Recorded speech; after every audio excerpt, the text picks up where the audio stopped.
Hello and welcome to Varnbrog. And today I'm here with Samuel Moyn, who is a prominent legal scholar, historian, and author.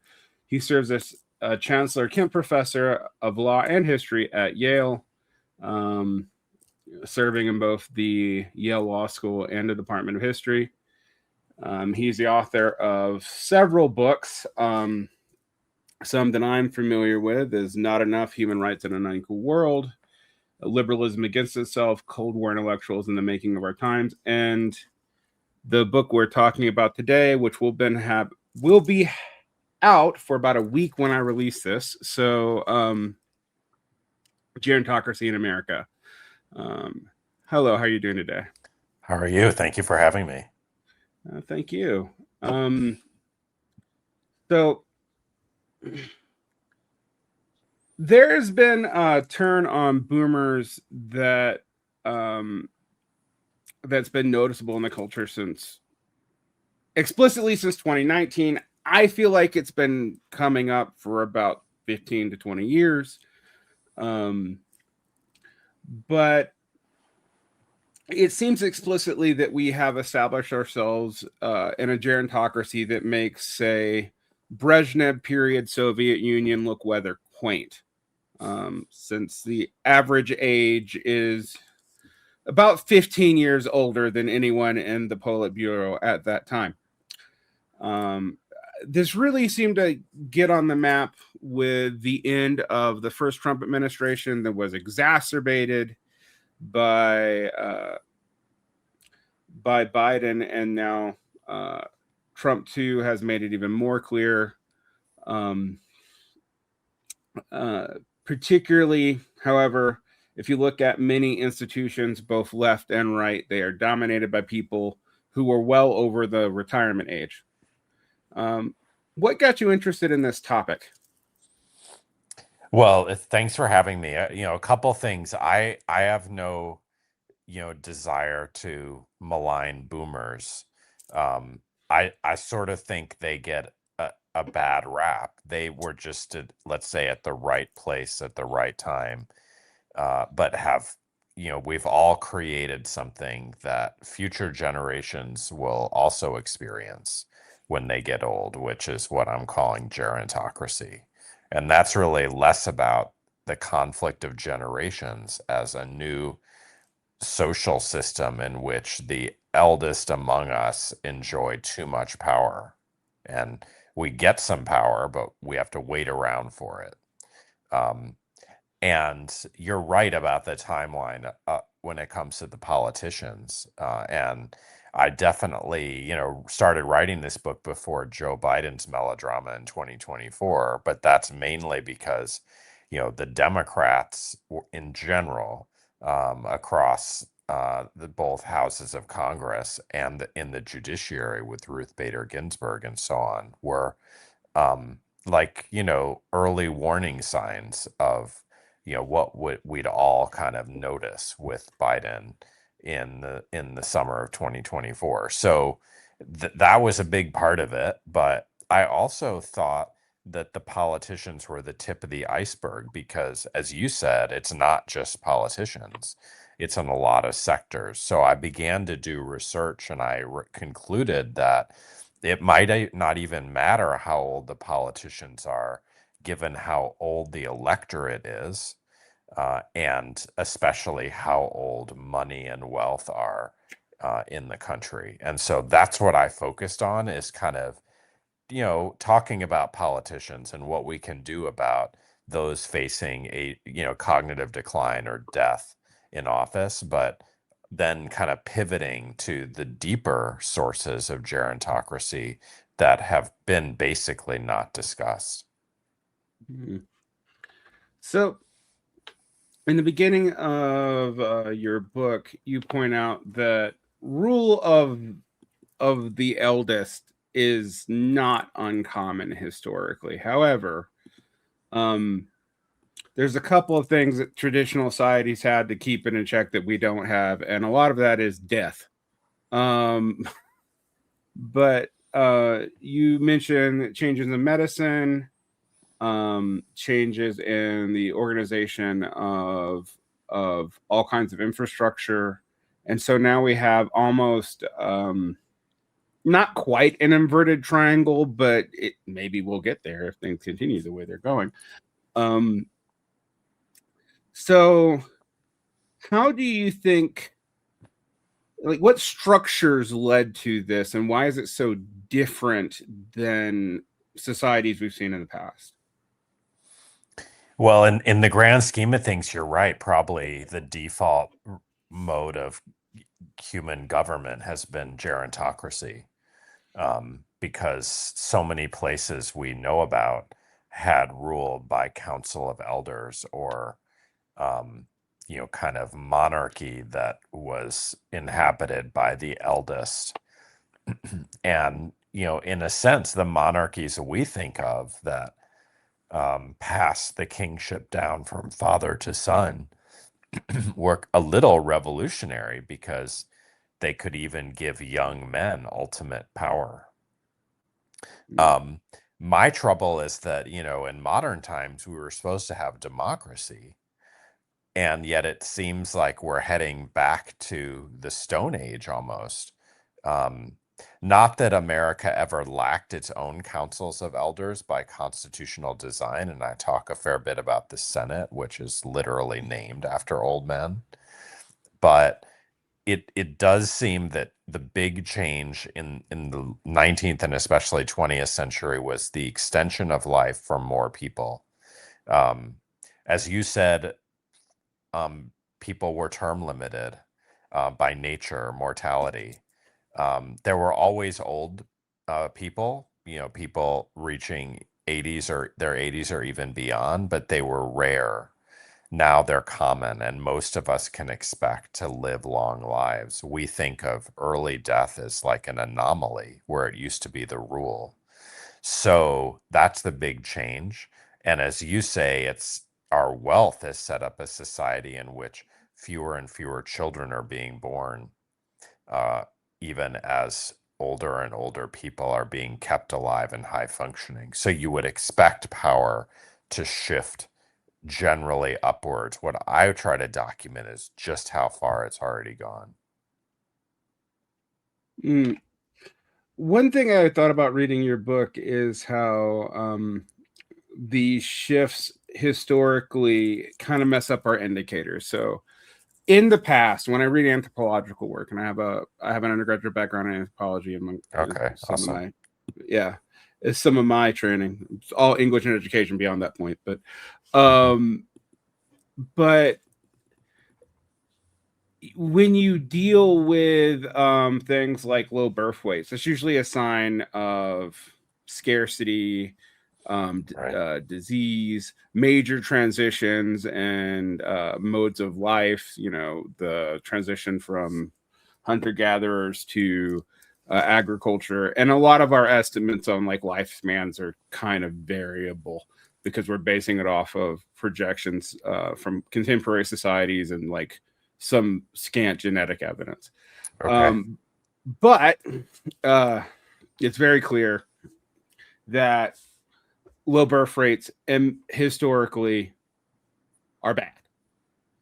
It's hard for me to make that claim. I know some conservatives do today, but it's hard for me to make that claim today, given that part of the reason for low birth rates and whatnot is pretty clearly abundance, and however the cost increasing because of that abundance on the younger.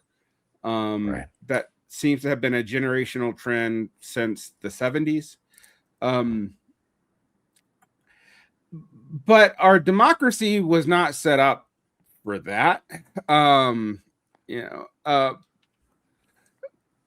how does this change in life expectancy really change like our legal institutions and their basic assumptions? Well, it's a really thorny question why our demography is changing at the back end. I mean, I focus mostly on at the tail end why it is that the old so-called demographic pyramid is becoming squarer, in the sense that there are more old people and they're surviving longer. Of course, in the end, it has a tip because even the boomers are dying, but they've survived much longer and at better levels of health than any generation. Then there's like a lot of argument about why correspondingly younger people are having fewer children, which of course has gone even below replacement rate in some East Asian societies, not America's yet. Um, I guess I reflect that what's kind of interesting is that even in the midst of the normal demographic pyramid, our framers of our Constitution didn't want democracy. They actually wanted to, um, avoid it in certain respects, and they did a lot in order to empower older people. Um, and that goes beyond setting up a Senate, which was pretty novel at the time, um, for some kind of like elite. Um, the main thing they did is they put age minimums in the Constitution for federal office. And those were incredibly exclusionary in the context of the old demographic pyramid, where the 35-year-old age limit for being president excluded 70 or 80% of the people around at the time. Now, of course, the aging I described earlier, in a sense, made those age minimums um, you know, less exclusionary because that most people were now above 35, not below. I mean, we're still only barely in that situation where half of Americans are below 40 and half above. So an age limit of 35 is still excludes a lot of people from even running for or serving as president. But I guess I would say what I think happened is that the change in our demography has meant that the framers got what they wanted by unexpected means because they got old people in power in all three branches of government. Um, it's just not because um, of these like age minimums, but just because there were fewer and fewer younger people and more older people. Um, but your question is much bigger than that, and I think we don't know. I mean, I'm very worried that democracy didn't survive and it's now a gerontocracy, and you find that young people are exceptionally alienated from the political system. And we don't know what will happen as gerontocracy hardens even more as in the years to come. Hmm. Do you suspect it will continue to harden? I mean, we are going through um,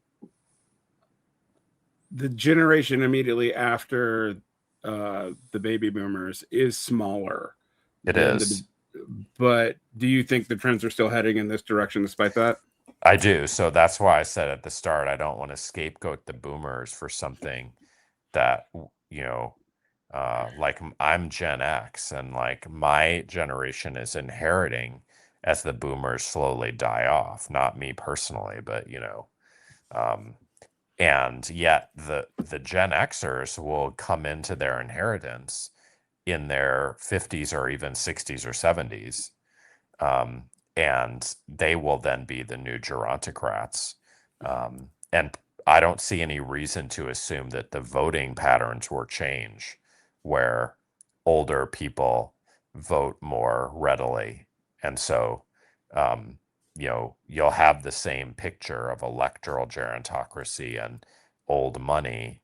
Um, it's true that you know absolutely the number of older people will be smaller. We don't know if the whole society will be smaller because of the declines in birth rates, that which could happen.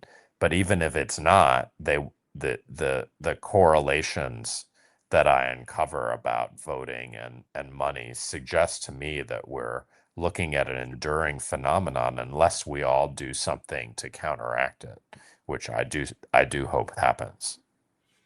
Yeah.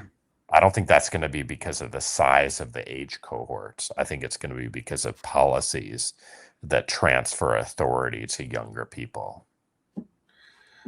I was wondering about that because we do have a under Gen X. There's also now the largest was the second largest demographic on most of the planet, the millennials. Mm-hmm. Um, uh, it seems like millennial politics does lean more concessionary to the kinds of policies that might mitigate against Mm-hmm. all kinds of inequality and gerontocracy. However, um, I do wonder if the structural things that you talk about, particularly when we get to things like housing and wealth accumulation, might complicate that picture Mm-hmm. by the time millennials would have access to power. I mean, we're looking at a generation that's access to power might be in their 40s, 50s, maybe even 60s, as opposed to um, baby boomers who came up pretty Right. much as soon as they hit that 35 marker, they dominated politics from that point on. Um, and it was a note that I even noticed as a child, I'm in that gap generation between X and millennial, and Mm. I remember like it felt like every single cultural debate was some rehash of like baby boomer youth. Right. Um, um, and in a way that was distorting too. I mean, like, for example, it took me a long time to realize that like the new left was not actually all that dominated by baby boomers. It was actually dominated by silent gen, but it's because that's when the baby boomers were in college, so it gets Yeah. into their mythology. um Totally right. I want to talk a little bit about, we'll come back to some of these political issues. I guess I do want to talk about the origins of gerontocracy, which you trace back to James Fazey, who during the Brabant Restoration was describing reactionaries who were trying to like use voting laws to maintain conservative status. Why did you think it took so long for gerontocracy to become kind of a systemic critique? I mean, Mm-hmm. is it just? I mean, we do have the magical year of 1947, where like three of our last five presidents are all born not just in the same generation, but literally in the same year. It's Um, incredible. Yeah. um, but in the 1990s, that did not feel, and I'm Right. thinking back to when I was in high school, but it did not feel like that was leading towards something gerontocratic. No. Um, so why do you think it took so long for that to be noticeable? Well, I think it's a great question. So, one issue which we can just mention and put to the side is the history of the word gerontocracy. Uh, I focused on it just as a matter of interest, but in part because the young Swiss man you mentioned, Jean Fazy, who coined it originally, wanted I'd say three things out of it. Um, it wasn't like gerontocracy hadn't existed, as we said earlier; it was common, but he named it and he used Greek roots in his word to name it because I think he wanted it to be like a form of government of the kind the Greeks talked about, like oligarchy. And indeed, I think he thought, and I think that gerontocracy is a form of oligarchy. Um, but then he also wanted to register how a, it was new in the modern world to the extent it worked through elections and wealth. And so he kind of, saw our modern version of gerontocracy, including the current American version, coming. Now, then you get to the present, and I agree with you. If you look at the history of presidents, with the election of Barack Obama, certainly, and some other folks who've run for the office, including Pete Buttigieg, who's a little more seasoned and is surely going to run again. You're not talking about old folks Um, that said, Kamala Harris was like the youthful candidate in the last one, and she would have been 60 by the time she took office had she won. So, you know, even at the level of the presidential candidates, really since Reagan, I'd say if we computed averages, we'd see rises. Um, and the last two, maybe it's kind of accidental, but it's not accidental that it's in our time that these old folks can kind of get to where they are. I mean, previous to Ronald Reagan, we really had only one semi-elderly president, William Henry Harrison, and he died of short order of a cold. And he was nowhere near Biden or Trump's age. But I think the my main answer is that it snuck up on us, but if you look behind the main, figure of the president, you will see the age of congressmen and judges, ticking up over the past 30 years. And I think there it's been very clear if you were looking, but we weren't. Mm. I think one of the things that I remember being talked about that actually should have been an indicator, and maybe this will be a bridge into this section on like these not so obviously political structures, Hmm. was around the end of the aughts, people Hmm. started noticing that adolescence was being expanded well into 25, 26, Yes. 27. Yes. And I didn't hear a lot of questions that tied that to like everything else going up in age. I But agree with you. I agree with you. but I think about this even when I was, I have an MFA, and I remember being told, about young poets and young fiction writers, and we were generally talking about people in their late 40s. Um Yeah. and that no one like really noticed like Yeah. No, completely. um so that got me thinking about the kind of structural changes, the expansion of credentialism. So yeah, as the Hmm. university Hmm. expanded, things that Hmm. didn't need that many credentials, maybe needed high school, maybe needed a BA, started needing a BA, a master's degree. I used to work in insurance, so I was looking at Okay. actuarial um, uh, requirements in like the 1970s, and they just needed you to have like pass a math test and have a high school diploma. Mm. And now to be an actuary, you pretty much have to have at least a master's degree.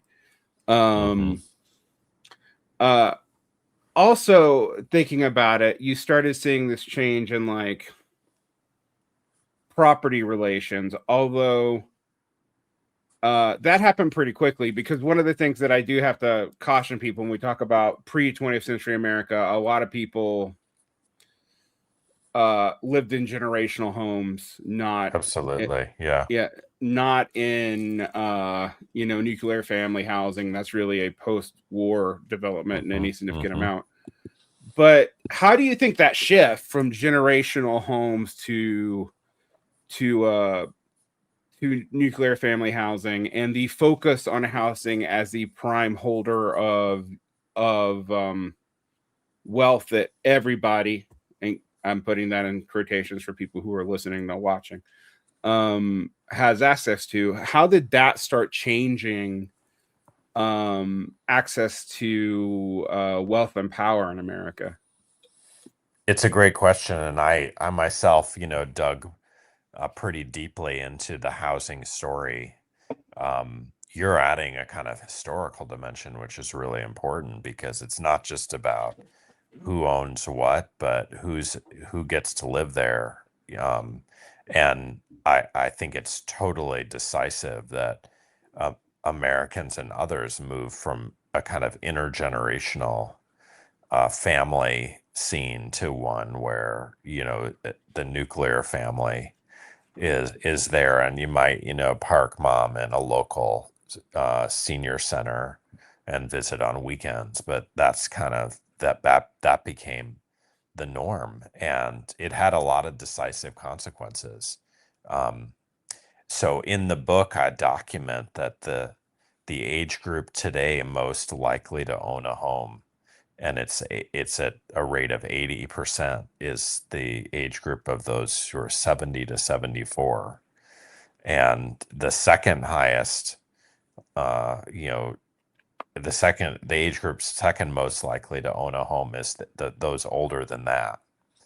Um, Now, you know, if those people were living with their younger relatives, I think we would have a completely different America, but they don't.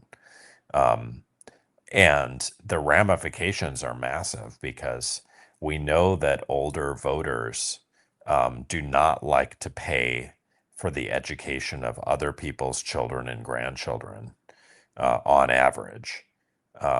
And indeed, the destruction of the intergenerational home has actually meant a lot of age segregation, mainly because older people have fled across town lines in order to avoid higher taxes where there are plentiful children. And so, it's not absolute or anything like that, but America is increasingly a story of age segregation.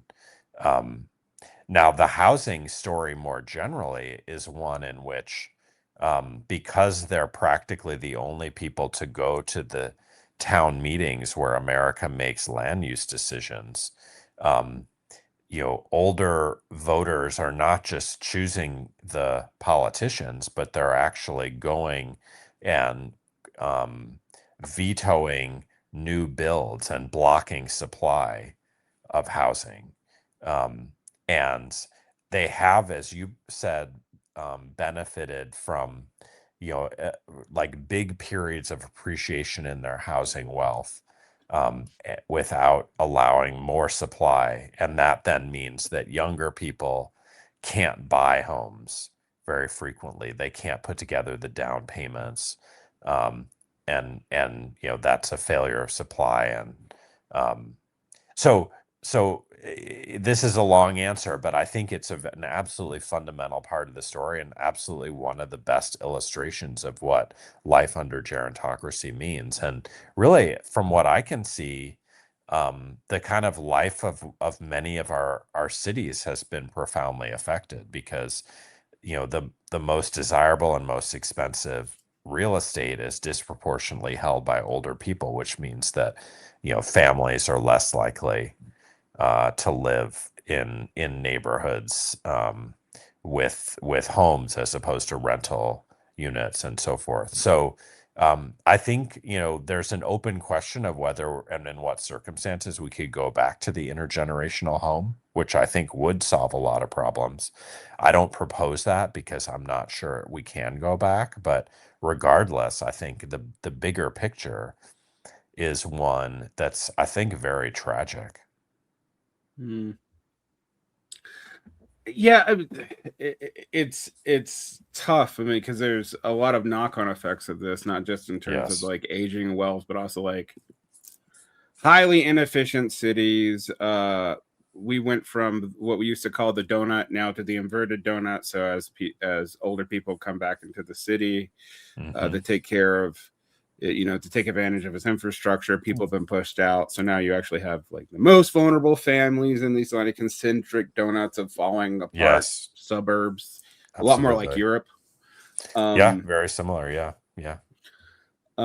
so I've been thinking a lot about that. And one of the things you point out is even though there is beginning to be um, a great die off that it's going to affect probably most of the planet except for the places affected by climate change the most. But that's beyond the scope of your book. But we Yeah, I have just to. mentioned that sub-Saharan Africa is the place where, Mhm. there's actually a growing number of young people relative to Right. older people. Yeah, well, I remember that I lived in Egypt for a while, which is Got it. what Yeah. And I remember like it really occurring to me, even though I'm a teacher, how little I see kids in America for a variety of reasons. It's not just because we don't Yeah. have them, Yeah, sure. but like they're everywhere in Right. No, Africa. no, absolutely. Yeah. No. But this does seem to have like a very, it's going to have some really weird effects. And there's ones that people have tried to seize on. Um, you've talked a lot about um, uh, entitlement traps and deficit hawks, and the way we have to deal with this actually is somewhat counterproductive, not counterproductive, counterintuitive. Um, Yes. you mentioned Pete Peterson, who talked about intergenerational equity, but he was using it to attack Social Security and Medicare. But you think that this is probably backwards for a variety of reasons, even though it does sometimes feel like when you look at the stats, if you look at what we spend on a child versus Yeah. what we spend on someone over 65, even in terms of entitlements, it's like an order of magnitude different. So, Oh, like, yeah. In federal dollars, 6 to 7 times as much is yeah. spent every year on older Americans than on children. But I wanted to give you a chance to make the case. Sure. How does giving more state funded resources disempower an elder caste and maybe equalize things? Why would that be a policy worth pursuing? Well, so it wouldn't all by itself, but here's how I came to it. First, I noticed that the whole cause of intergenerational equity had been treated as radioactive because it was, you know, associated with folks who, you know, complained about how youth were being treated because they wanted to get rid of entitlements for older Americans. And in a sense, the whole case I wanted to make was risk being, treated as a smokescreen for neoliberalism. Um, and because, I don't see that letting old people return to their very powerless state before the Social Security and Medicare acts is of any help to anyone else, um, all by itself. And then I thought, you know, we don't have the boomers around among youth, a large cohort that can challenge, the past on its own. Um, and so we need some kind of intergenerational solidarity to create the coalition for change. Um, Plus, I just, um, want to do justice to the fact that a lot of older people are powerful, but others are weak. And we have one of the worst welfare states across the Atlantic, especially in the exclusion of long-term care, which Medicare doesn't cover because it's just for illness. So putting all that together, I came up with a kind of grand bargain. And it's true, it involves increasing entitlements for older people. Um, and that's to cover long-term care and also improve, the last stage of our lives generally. Um, but it's also to enable retirement as a kind of utopian possibility for more people.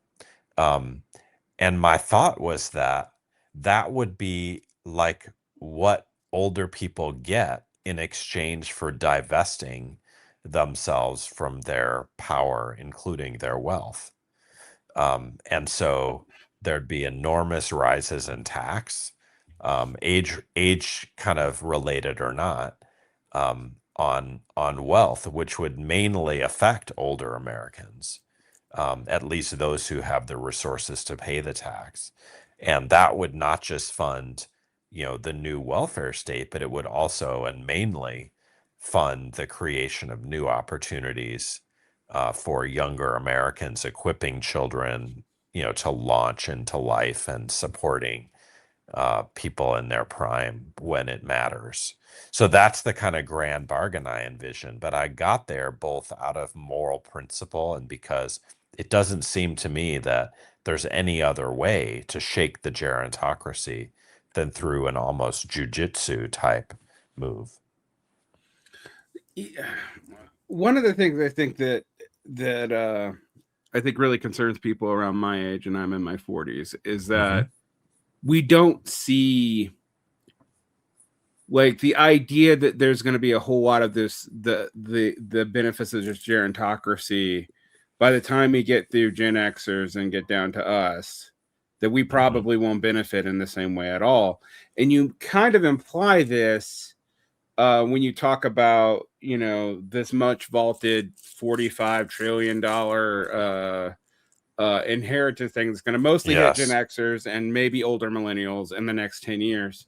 sure. Um, but you argue that this isn't really gonna help the young. Well, calling them young is actually funny.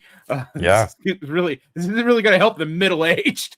Um, in the true. same way that it looks like it might, because Right. of a variety of reasons, some of which have been reported on the news, like these properties actually aren't in good condition. Okay. Yeah.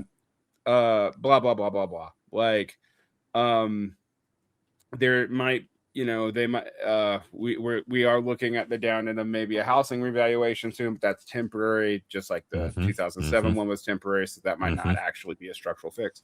Why is inheritance not really going to fix the inequality here?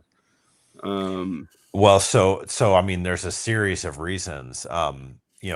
For those lucky Gen Xers who do get to inherit, my problem is that they inherit too late.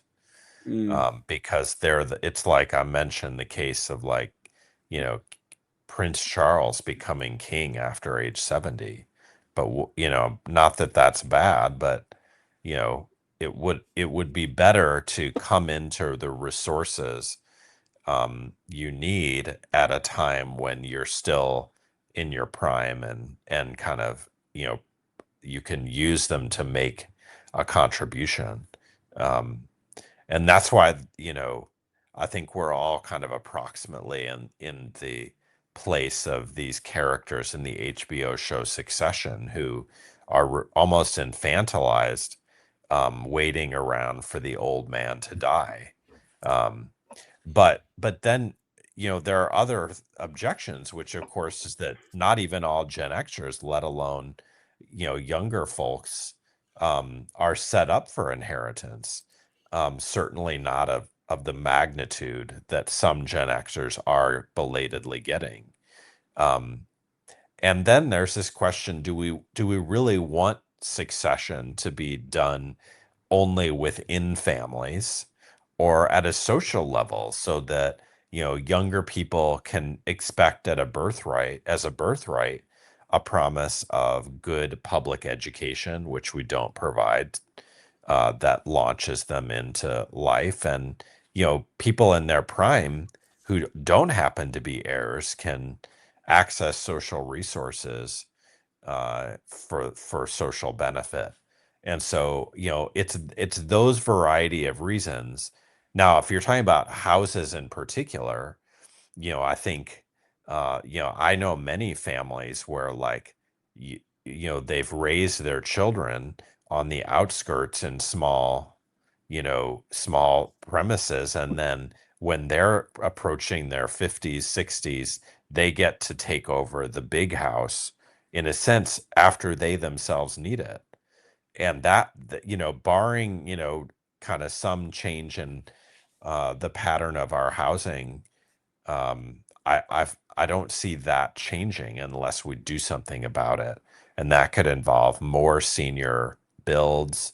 I call for like incentivizing downsizing among rich older people who have palatial residences they don't need, and so on. mm. So one of the things I was thinking about on your grand bargain is, Hmm. even if your grand bargain is fair, I would think you'd actually have to convince people before 50 to make that bargain. Like, Yeah, and it really interesting. Yeah. I was because talking to a go ahead. colleague, about because I also advocate mandatory retirement, Mm, and he's an economist who agrees with me, and he said, what we need to do is provide a buyout on hire so that you're basically taking in advance a kind of lump sum payment in exchange for a legal commitment to retire 25 years later. Um, Now, I think it would be better if we just like change the federal law that prohibits mandatory retirement. But you get his idea because he thought we know from behavioral economics that people, are more willing to make these kinds of rational decisions when they're not up against it. Um, and they're and also like when they're remunerated long enough before that it doesn't seem like it seems like a good deal to them. yeah. So you're right that his point, you're kind of generalizing his point to all sectors. Yeah, I mean, it makes sense to me that like I would make that deal. Yeah. Um, Yeah. I don't know many people in their 70s who would make that Yes. deal. Yes. Yes. Well, the thing is, a lot of them, many, I'm talking about a minority, but it's sizable, who have kept jobs and, in a sense, don't need the money, but they can't do without the sense of relevance and significance that their job provides them. And I think you could say something similar about houses, that a lot of folks can't imagine giving up their house for a smaller, apartment, unless they just really had to do so, because their whole identity is so bound up in it. Whereas when they first move in, you can imagine them saying, "This is just a place to live." Uh, and like if I have to sign a letter saying my property rights terminate at age 70, so be it. That wouldn't be as big a problem, I think, as people in their late 60s. Yeah. I was thinking about this because I have lived in places that had mandatory Hmm. retirement ages, Hmm. and Okay. also things like um,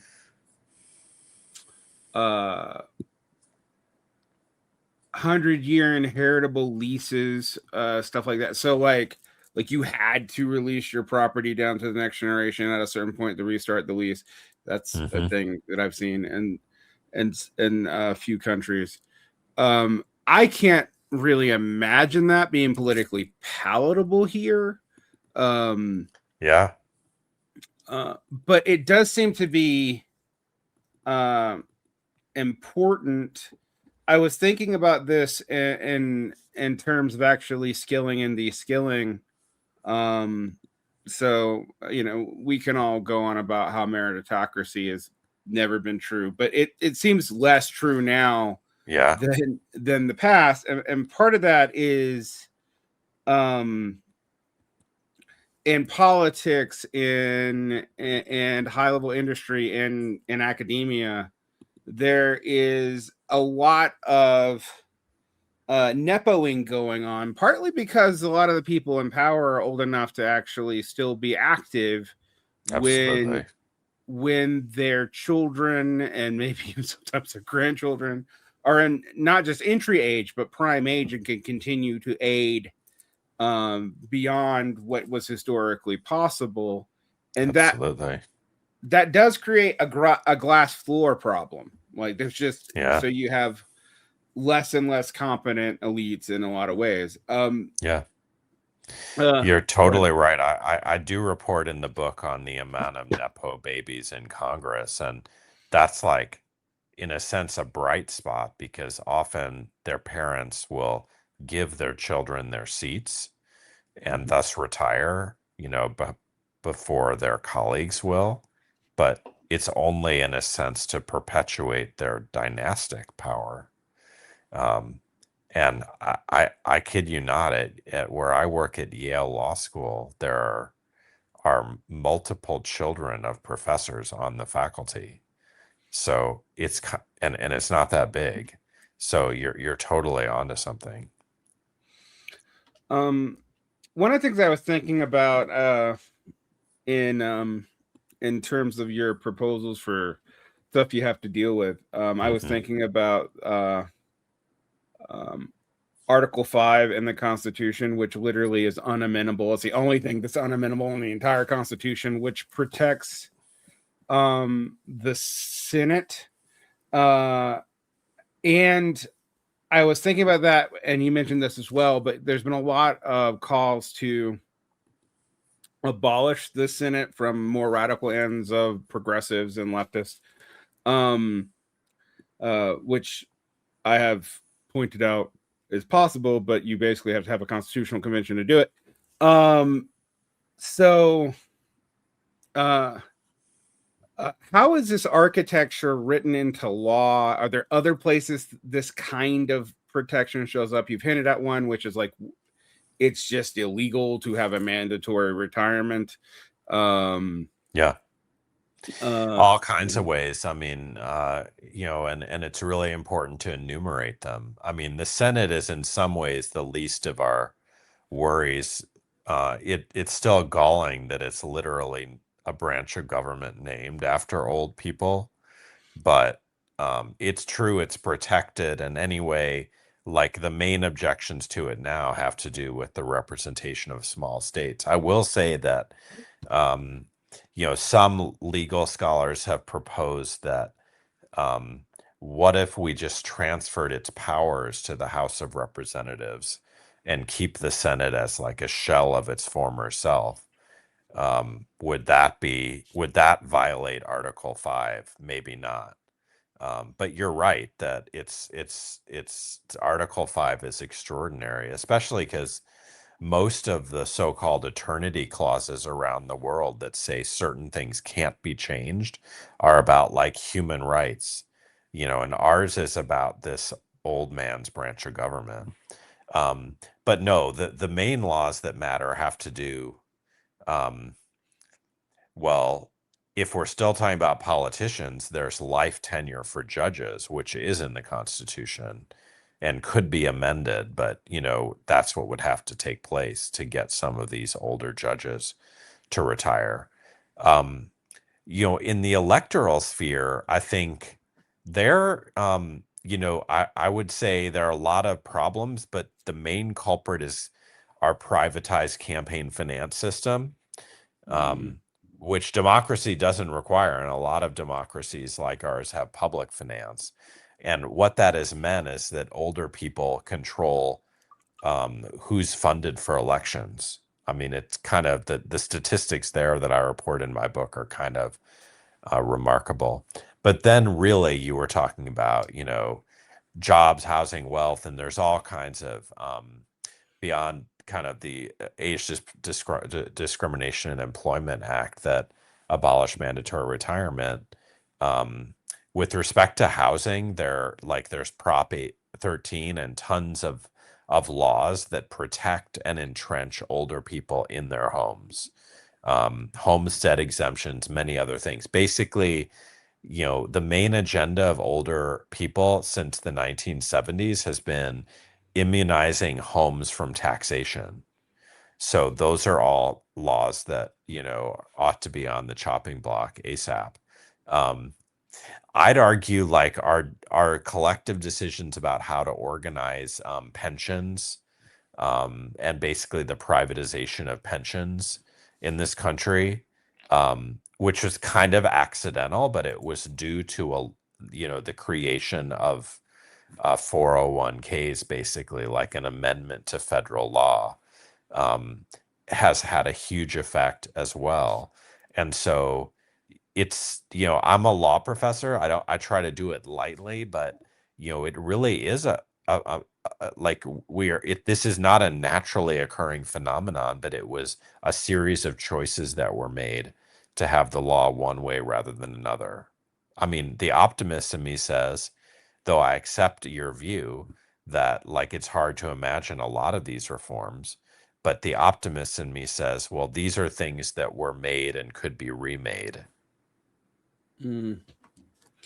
So one of the things that hit me and explained a lot to me actually is even though the average age in America is really high worldwide, it's like 39 ish.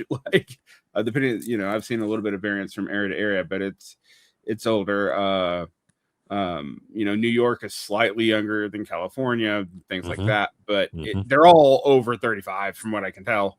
Yeah. Even my state, which is Utah, which has a ton of kids actually Yep. Yep. compared to the rest of the country, still has got a median age of above 35. Yeah. Um, Yeah. so and I think we might have the most kids per capita of Oh, any that's state interesting. Yeah. in the country, just because the LDS have a ton of children. Yeah. Right. Um, Sure.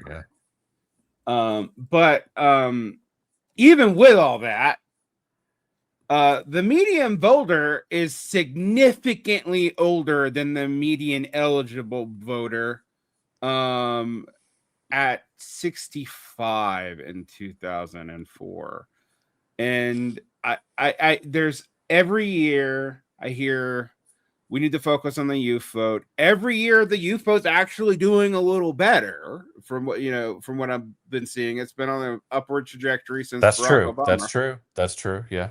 but it doesn't matter because the imbalance is so great. It's Um, extraordinary. Yeah.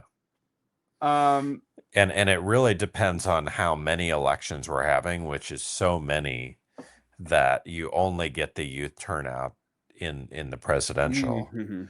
So like I think my data reports that the oldest election ever was in 2024 in a primary in New Mexico where the median age of the voters was 72. So it's really extraordinary. Mm.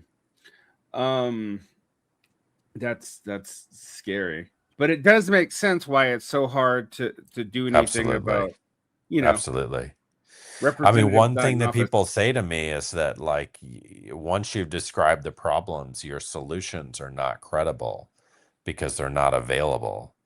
Yeah, and that's kind of true. And that's why I kind of shot for the moon with this kind of grand bargain idea, because only if older people were on board would anything happen. But like asking people to give up their power is a fool's errand. So it's a tough one. Mm. Um, since you've written this book, and I do want to get to some of the solutions, but it does seem like some of these older politicians are even turning on themselves. Hmm. Um, because we see proposed cuts to Medicaid and Medicare. There's even now um, some hints that the House Republicans want to actually start stripping away Social Security, and we have another Social Security crisis, although one that's actually probably not as hard to fix as they make it out. Do you think this will affect any of these trends? I'm not sure because I feel like everyone predicts that Congress will do nothing until crisis is really at our doorstep, and the Social Security fund is basically out of money, the trust fund, so called. Um, and at that point, there will be a kind of new negotiation, as their last was in 1983. And I think it probably will lead to fewer benefits, but they will save the program. So, like, my question is more, can we, begin doing other things um, to, like, not just make it viable, but to lower the cost of healthcare and, raise taxes so that we can actually have a big enough federal budget that these entitlements are not seen as like this time bomb that will destroy the federal government if if they're not cut. Um, that's like a big ask, but I, I'm not sure. I think that like the crisis of Social Security, which is certainly going to happen, will itself lead to a big grand bargain on its own unless we kind of think more broadly about the interests of other people than the elderly. Mm. Yeah. So it seems like, one of the things you pointed out is not only do you have a gerontocratic government, you also have an elderly that is profoundly cut off from young people. Is this Yeah. a more viable thing to tackle first, or Well, it would be if we could return to intergenerational housing as we discussed Mm-mm. earlier, but I think, um, I don't know. I mean, I, I, I, in a sense, lean technocratic in this book, even though I am not a technocrat, and I strongly think that like cultural revolutions matter much more than anything else. I just couldn't exactly imagine the scenario in which you would have more intergenerational comedy just arising on its own. So if you have ideas about that, I'd love to hear them. Yeah, I have floated some that were quite, you know, one of the things that's kind of quaint about living in Utah is because of the ward system with the LDS Church and a lot of that, there Hmm. actually Hmm. is slightly more interaction between Hmm. youth and elderly. I don't want to like make the LDS sound utopian because they are not at all. Yep. But you do have things like old people being encouraged to go to the school to work in the schools and stuff like that. The thing Hmm. is, they have to do it; it's still voluntary. Totally. Um, and so, yeah, plenty of them do, but more of them don't. And ironically, but maybe not surprisingly, it tends to be the less well-off ones, ironically, that volunteer their time to help the schools, which I've Yes. always found Wow. kind of funny. Um, Yeah. It's probably not that counterintuitive, but yeah, I think that's the general pattern. Actually in elder volunteering of all kinds, not just in Utah. So it's a really important thing to observe, um, and a mandatory retirement system would mean that some of the better off, um, you know older people who really do get a lot out of work could actually, maybe more likely get what they want to get out of work out of volunteering. But I mean, we'd have to see. yeah, one of the things you talk about in your book, you mentioned Representative Marie Perez's proposed cognitive capacity testing after Biden. Yeah. Um, and I think about all those kinds of things proposed in business. I am terrified of these, obviously, because they would be, and the private sector, a clear violation, and the public sector too, of the ADA. But Yeah. you argue that it would just make a lot more sense to have a clean mandatory age cutoff, both for people to be able to save face and also I think it would just be legally more viable and more humane. Um, Yeah. Yeah. I mean, that's the basic reason I back age limits over capacity testing, because who's testing? What about all the people who claim they're not in decline but are? The pain of the whole process. Of course, if we had mandatory retirement, at least in sectors where there's enough supply, and therefore, you know, those who don't retire will block succession, then we need to have a functioning welfare state for those who haven't saved over the course of their careers. Um, but it just seems like the clean break is best for all concerned. Um, and I think it would also make sense to connect it to like a cultural emphasis on, like, retirement as your last chance to reinvent yourself before the end. Um, and a society that sponsored that would be like a great society, I think. Yeah. I was thinking about that. You also mentioned the work of the bioethicist Daniel Callahan and setting limits, Hmm. which argued that society has to have limits for medical spending and old age. I have also been thinking about this in terms of socialized healthcare, because I've lived in Hmm. countries with socialized healthcare, and I live here where there's Yep. where we spend way more than they do. Yep. Not even. I'm not even factoring what people spend on insurance and on private, just government Oh yeah. payments for tax breaks for hospitals outstrips most socialized medical systems. But we live in a hyper individualist and highly atomized culture Yeah. that seems to view death as a failure of technology Hmm. Hmm. more than anything else. How Yeah. do we condition Americans to cede power?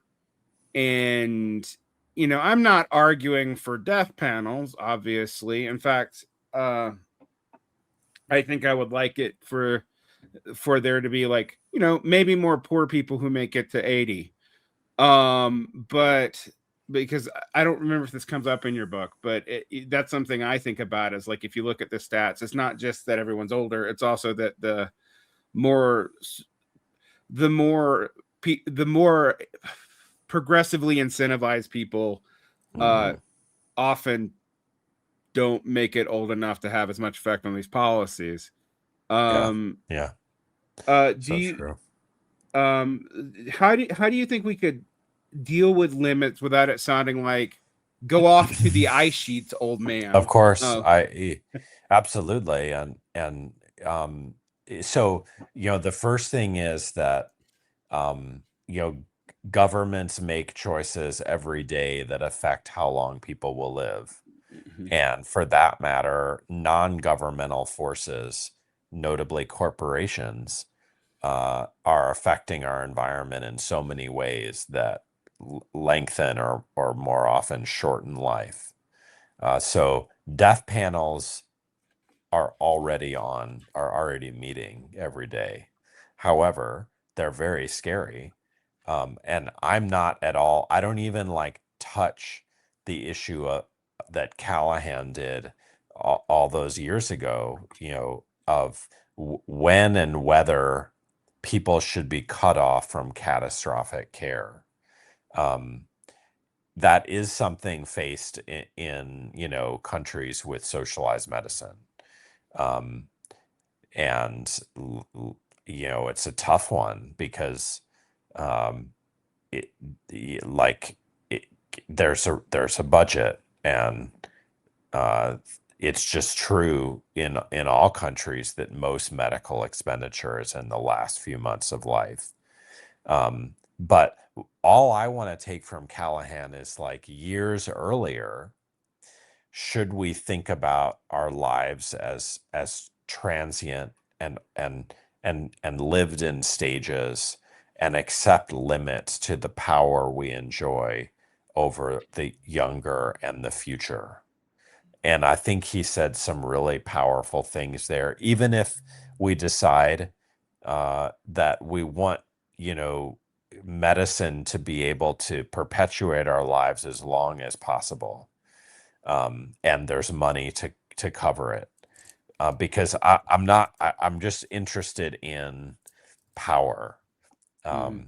and I think, like, his ideas and like the idea of setting limits is a really useful one for all kinds of situations, not just the question of whether to ration care. Mm. So one of the other things that came up in your book that I wasn't really expecting, but I Hmm. do want to pick your brain about, is you talk about the modern political left over focusing on caretaking and Hmm. compassion, as opposed to, like, bringing back vitality and creativity to people and their prime mind. I mean, when you think about this, like when you're talking about uh, just to be reductively biological for a second. Yeah.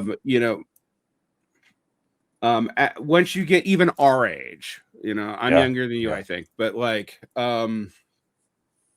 you start hitting a wall where you can, because of most people start experiencing declines in their lower brain around between 35 and 50. You start having an issue where you can think perfectly rationally or remember, but you can't really do both. And that's over reductive, it's over generalized, but it's a general trend that we can talk about being biologically true. And that's for middle-aged people. Yeah. Yeah.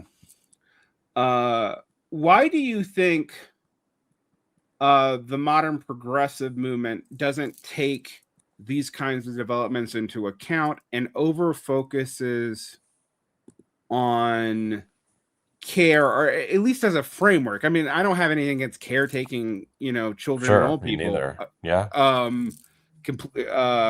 And I don't always have a problem with compassion. There are times I do, actually, but Mm-hmm. but I do think that we need to think about what the welfare state, if we're going to have one, is for. And Yeah. you got me thinking about it, because I think about this often in Marxist terms, but like, it's not just for caretaking and namby-pamby feel Mm-hmm. good stuff. Like, Absolutely. I mean, and I think I lose a lot of people here because we're so far into a shift of liberals and the left towards, uh, you know, like let's call it equality rather than freedom, and taking care of people who are suffering rather than launching them into creativity and dynamism. And it wasn't like that before. It was if even the other way around. Um, and I think part of the issue is that our experience of the 20th century was so atrocious that liberals basically said, let's not make sure nobody gets hurt anymore. And like FDR showed the power of Social Security and the elderly coalition as it grew and grew and grew, that Democrats kind of reoriented to it in the United States. But, for liberals back in the 19th century, the central institution was the school, and not, let's say, the senior center. And I think I'm not arguing we should have less care. I'm arguing we should have more. But I also think that, the basic question is not how long did we live, but how did we live? And liberalism or progressivism should be about that question first and foremost. And like focus on giving people the chance when they're creative, which generally means younger, to make a mark and contribute to overall betterment. And so I'm just saying we need to kind of, work to get back some of the commitment to creativity and let's say the quality of your life that we have kind of lost in focusing on the quantity of your years. mm, um, we've hit it on this. We talked about a little bit in academia and the way that this age, the removal of mandatory retirement changed the academy. I was thinking about the knock-on effects of that, which the relatively conservative historian Jacques Bazin pointed out way back in the 70s was going to become a problem, which was that tenured professor was going to have to over rely on TAs. It was going to have to overproduce for, it's necessary if you are doing that to overproduce people in each field. Then you also have other fields like medicine, which arguably have systemically and deliberately underproduced graduates. So we'll factor that one out. That's super interesting. Yeah. But this largely has to do with trying to maintain these systems, which now last for very long periods of time. Like once you get tenure, you might have tenure for 20, 30 years. In academia, it looks like there's been a hollowing out of that possibility, though, for generations underneath. Chairs just don't get renewed. More and more things are just kept in the adjunct sphere. If you do adjuncting for too long, you're not entirely blacklisted, but you're kind of blacklisted. Sure. How do these things contribute to the problem? And is this replicated outside of academia? I think it was one of my inspirations for the book that I witnessed in my time in universities, which is a quarter century as a professor, the aging of the faculty and the grievous consequences for younger people, millennials, basically, like my students who often didn't get jobs or couldn't. And if what we were saying earlier is right about like the time of life in which you're likely to make the bigger contributions creatively is right, not that, there aren't like very high performing older faculty, but they may be kind of high performing and repeating the same things. And if that's all true, I think it turns out that there's a lot at stake in your second question, which is how representative a sector is it? And of course, it's different in a ton of ways, but I show in the book that American business generally, if you hive off Silicon Valley, you have, like aging chief executives and, we even have a study that says that like when a younger chief executive drops dead or is like taken out by some scandal, the stock price decreases, where if a very old CEO finally leaves, the stock price increases.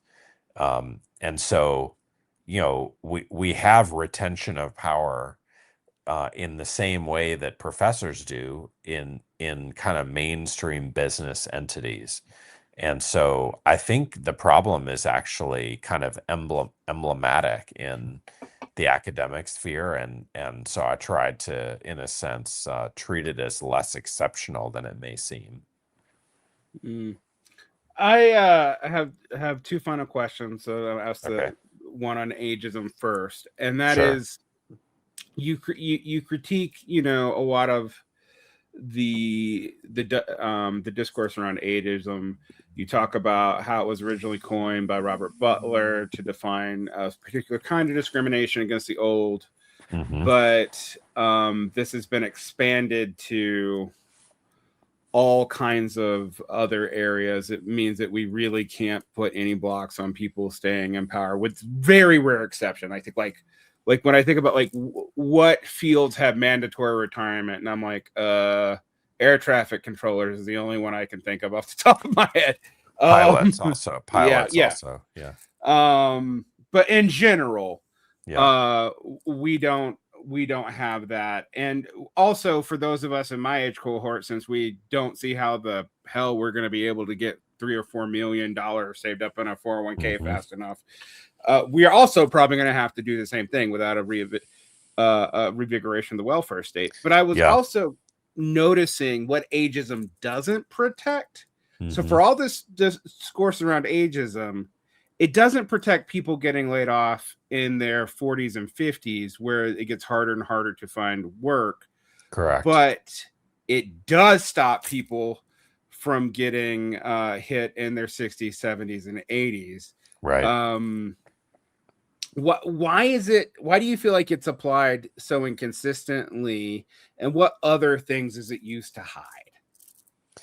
Well, I think there are a couple of reasons. One is that at the time that the federal law, the Age Discrimination and Employment Act, was passed, it really was common for people to be seen in their 50s as kind of losing a step, and for mandatory retirement to kick in, and before they'd really had the chance to, you know, get to the top of their professions or accumulate a nice retirement, or do everything they were capable of.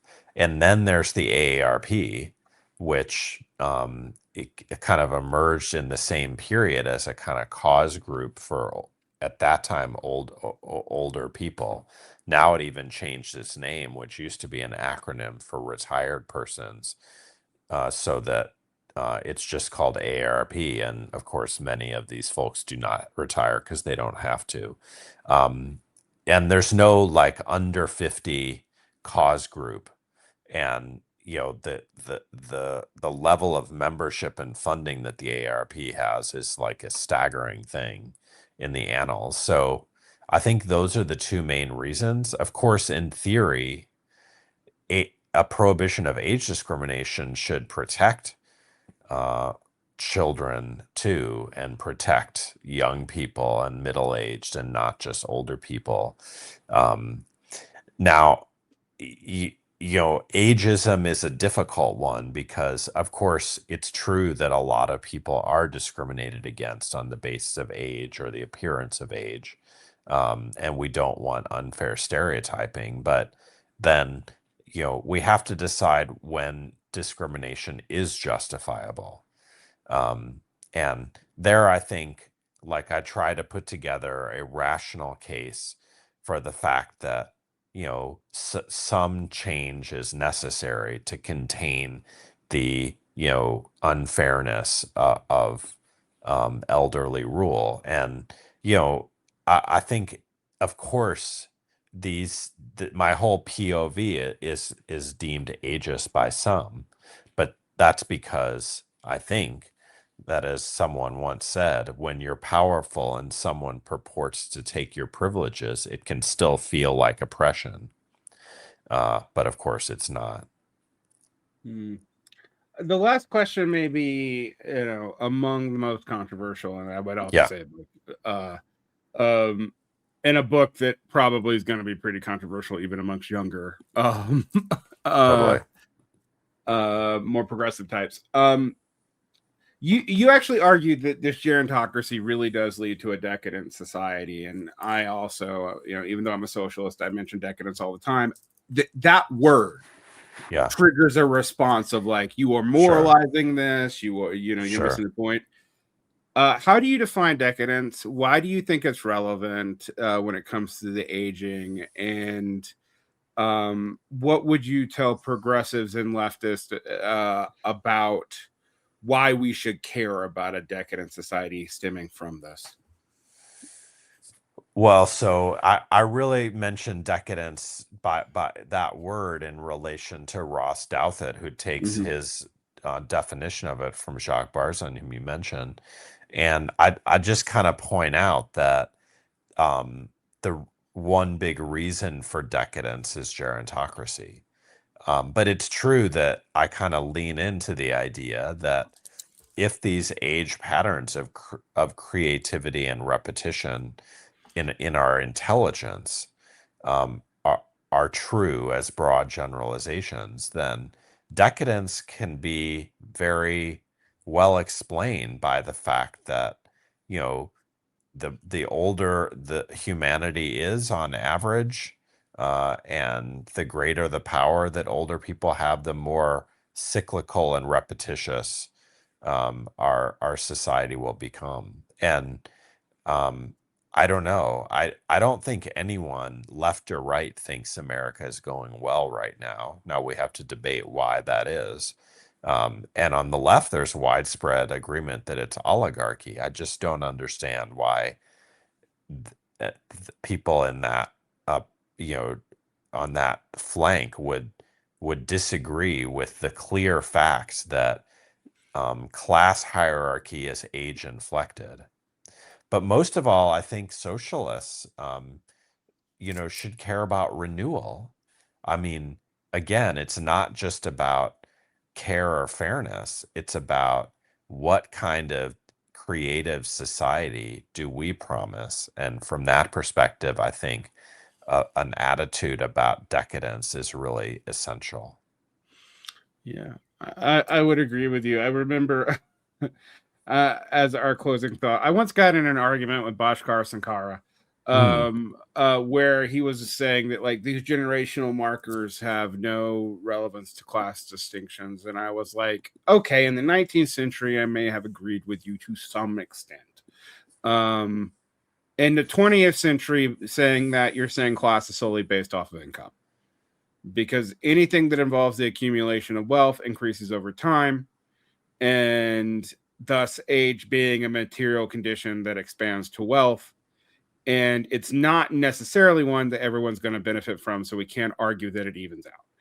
And I did not get good responses to this. yeah. Uh, Although I suspect why is cynical, because that they know the same things that that you do, that the average voter is over 60. Yeah, um yeah, and maybe as a strategic matter that is sensible, but as an analytic matter, we can't, just deny the clear facts about the age correlation of wealth, and it's not just a random fact; it's because of our system. So that's what I purported to demonstrate, and if that means it's more difficult to organize then so be it. It might be easier, especially if you take seriously the grand bargain I propose. mhm. Well, I'd like to thank you for your time. I mean, your work is available in many such places, but is there anything you'd like my audience to look at other than the book? No, Okay. it's been exhaustive and really interesting, and I really am grateful for your time too. All right. Thank you. Have a good rest of your day. Okay, bye bye. Bye.